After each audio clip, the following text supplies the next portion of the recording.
G'day trendsetters. A few weeks ago now, after I posted about one of my videos on Instagram, a local Vietnamese restaurant called Original Saigon Restaurant asked me a question: did I grow Asian vegetables?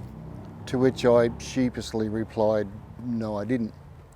But I asked them what they would recommend, and they suggested Thai basil, of which I've got a couple here. Now, Original Saigon Restaurant, which I'll link in the description below, I haven't been to yet, but my daughter has, and she highly recommends it. So if you're a local Toowoombarite or you're visiting Toowoomba for any reason, I would suggest you go and check them out, and it's definitely on my list of things to do. But after a quick 5-minute Google search trying to find out some information about Thai basil, which I didn't really know much about except it was in the basil family, obviously, Wikipedia suggested it is a type of basil that has been developed over the years in Asia, Southeast Asia, specifically for Vietnamese cuisine. Then, as it turns out, there's 3 popular variations of basil that are used. One is just Thai basil, it's called Thai basil. The other one is, this one here is called Siam, I hope that's right, Thai Siam Queen. It's supposed to be a basil that's used fairly regularly in America, according to Wikipedia. I'll put the link in the description below. But Basil Siam Queen, it says here, large, vigorous and bushy plant producing large green leaves with spicy cinnamon aniseed aroma. More intense flavour than sweet basil, and a must-have for Thai and Vietnamese curries, stir-fries, soups and salads. Late flowering variety resulting in higher yields.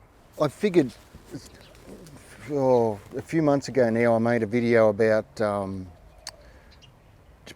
downy mildew, or a disease that the sweet basil is getting, and it seems to be out of control at the moment.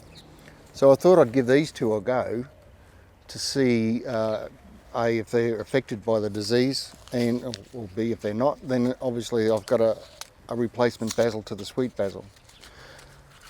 I think Wikipedia say something along the lines that the flavour's a little bit stronger. No, it holds its flavour longer at higher temperatures in cooking, so might be better all around. Also I've done, I've got this little 4-cell punnet that I bought cabbage in it, I think.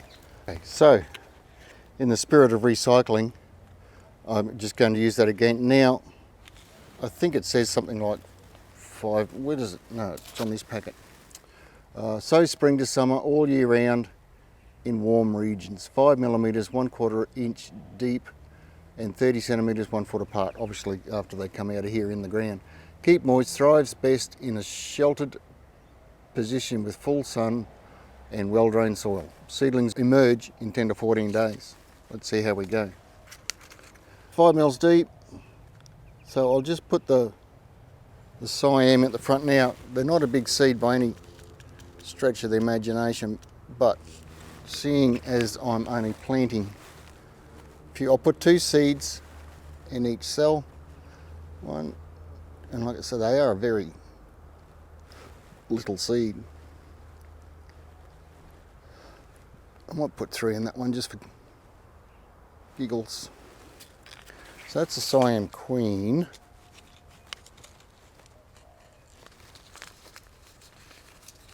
I got these seeds from Bunnings, and one is Well Kitchen, is the name is Johnson's Well Kitchen, and this one is Mr. Fothergill's Basil, Thai basil. But at the bottom of the packet of seeds, it lists the same address. So I imagine these 2 companies are in the one shed and they're just packaged differently. Same company. Not that that matters, it's just what they do. Now, I'll just lightly cover that. Did I mention that I sifted? I'm just using sifted potting mix. The only reason I sifted is just to take the larger particles out, so as there's nothing, the air gaps in the potting mix aren't too large, which allows more moisture to be held around the seed.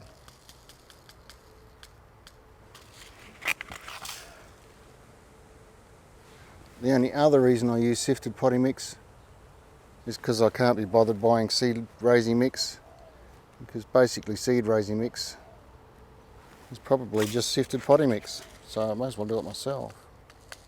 That's one less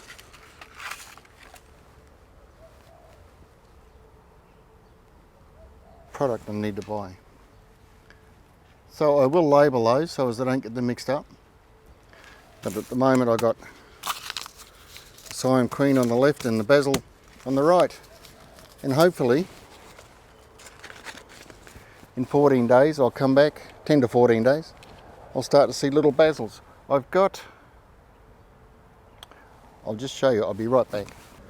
I just bought these little containers from a place down the road, just as a little mini greenhouse, so basically it'll just sit over the top like that, mainly to while I'm at work, to stop the seeds from drying out, and secondly to keep a bit of humidity in and around the seed to aid and hopefully speed up germination. I'd love it if you would like this video and subscribe to the channel, and hopefully you found this useful and helpful in some way in your Asian vegetable adventure. With a bit of luck, I'll catch you in the next video. Cheers and thanks for watching.